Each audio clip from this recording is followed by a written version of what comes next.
Assalamualaikum warahmatullahi wabarakatuh.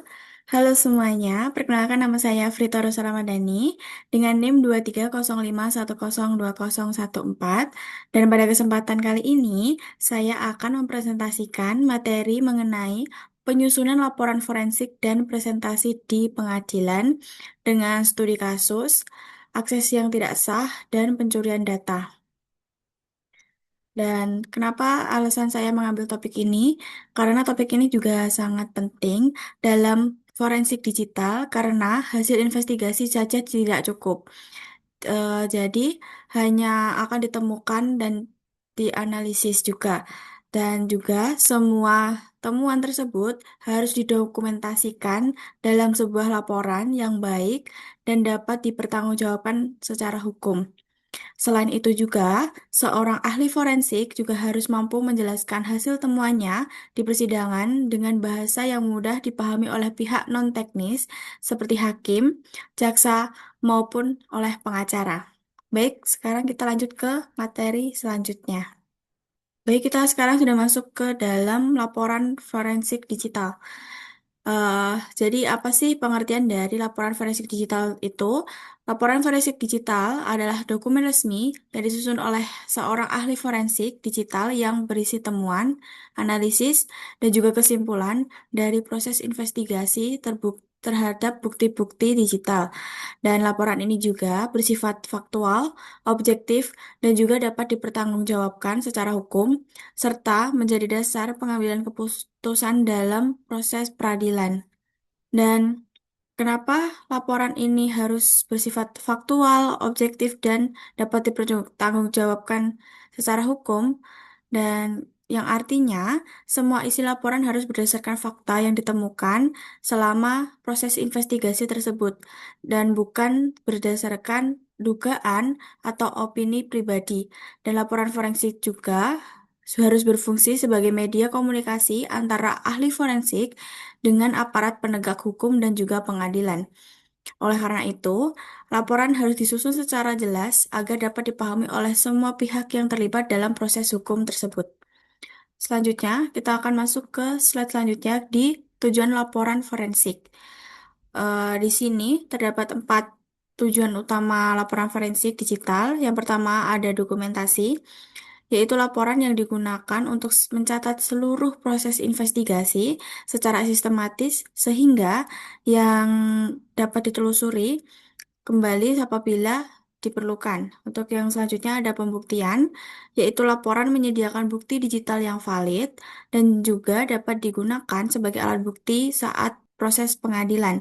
Untuk selanjutnya ada komunikasi, yaitu laporan yang membantu menjelaskan temuan teknis kepada pihak yang mungkin tidak memiliki latar belakang teknologi informasi. Untuk yang terakhir ada akuntabilitas, yaitu laporan yang menunjukkan bahwa proses investigasi harus dilakukan secara benar dan juga integritas bukti tetap terjaga melalui chain of custody. Selanjutnya kita masuk ke struktur laporan forensik. Untuk laporan forensik digital pada umumnya memiliki 6 bagian utama. Untuk bagian pertama adalah halaman judul yang berisi tentang identitas kasus, nama penyusun, dan tanggal pembuatan laporan.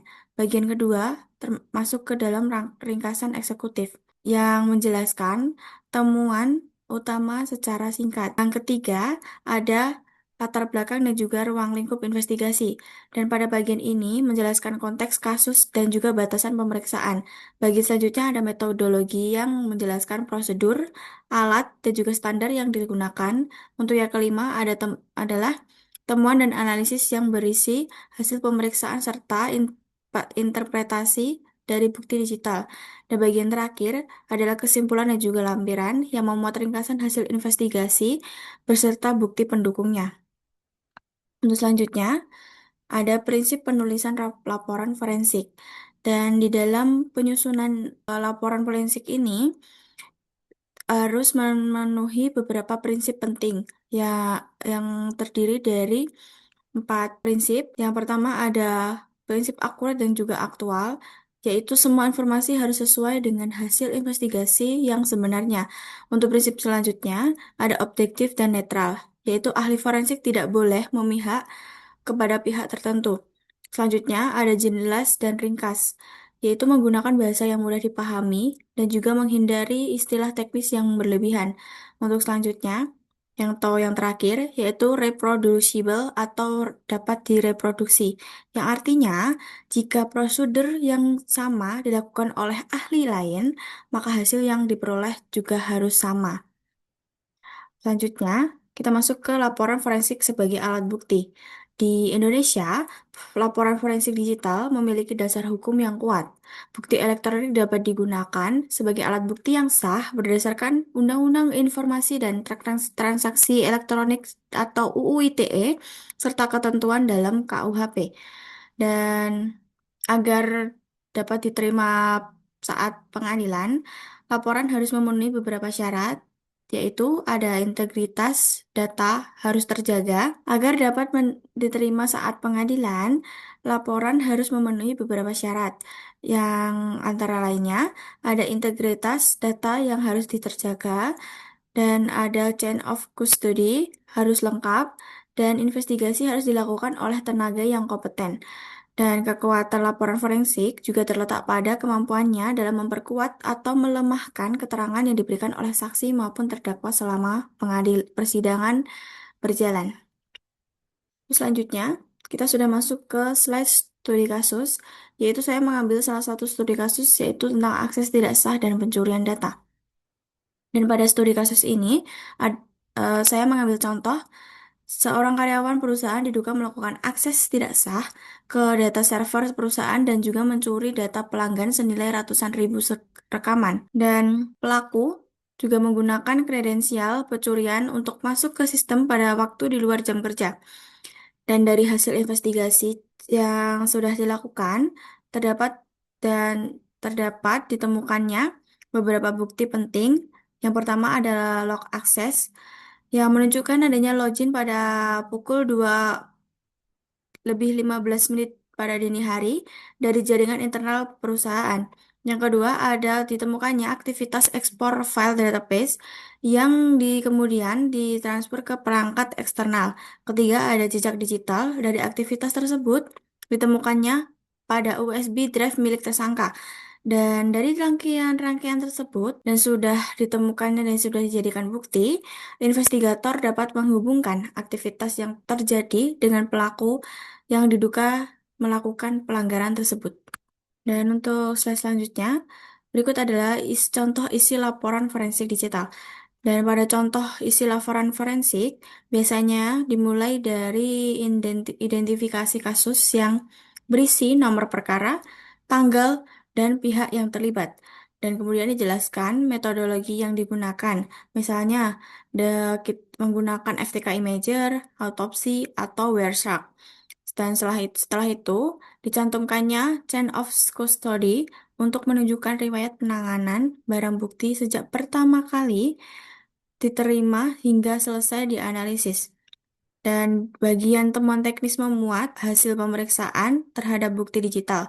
Dan selanjutnya akan dilakukan proses analisis untuk menginvestasikan hasil tersebut. Untuk yang terakhir, dibuat kesimpulan yang harus merangkum hasil investigasi dan hal yang sangat penting adalah setiap bukti harus memiliki hash value seperti MD5 atau SHA-256 untuk membuktikan bahwa data tidak mengalami perubahan selama proses investigasi.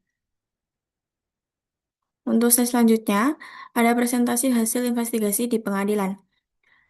Dan selain membuat laporan, ahli forensik juga harus mampu mempresentasikan hasil investigasinya di pengadilan. Dan saat sebelum persidangan, ahli harus menyiapkan ringkasan visual yang mudah dipahami, bahasa yang digunakan sebaiknya juga harus sederhana dan tidak terlalu teknis. Jadi, saat persidangan berlangsung, ahli harus memperjelaskan metodologi yang digunakan, menunjukkan bahwa chain of custody terjaga, serta memaparkan temuan-temuan utama yang mendukung kesimpulan investigasi tersebut. Dan juga selain itu, ahli harus siap menghadapi pertanyaan dari pengacara selama proses cross-examination. Dan oleh karena itu juga, pemahaman terhadap seluruh proses investigasi sangat diperlukan. Baik, kita sudah masuk ke dalam slide terakhir, yaitu di kesimpulan. Jadi, sebagai penutup, pada materi kali ini dapat disimpulkan bahwa laporan forensik digital merupakan dokumen yang sangat penting karena menjadi penghubung antara hasil investigasi, teknis, dan dengan proses hukum. Dan struktur laporan yang baik dan penerapan prinsip penulisan yang benar akan menentukan apakah laporan tersebut dapat diterima sebagai alat bukti di pengadilan. Dan selain itu, kemampuan teknis, seorang ahli forensik juga harus memiliki kemampuan komunikasi yang baik agar dapat menjelaskan hasil investigasinya secara efektif dan juga di saat proses persidangan berlangsung. Dan yang terakhir, integritas merupakan kunci utama seluruh proses forensik digital harus dimulai dari pengumpulan bukti, analisis hingga penyusunan laporan. Dan pesan terakhir dari saya, seorang ahli forensik digital yang baik bukan hanya menemukan bukti, tetapi juga mampu mendokumentasikan dan menyampaikannya dengan cara yang dapat dipahami oleh seluruh pihak di persidangan. Dan sekian presentasi dari saya. Terima kasih atas perhatian yang telah diberikan. Sampai jumpa pada video selanjutnya. Wassalamualaikum warahmatullahi wabarakatuh.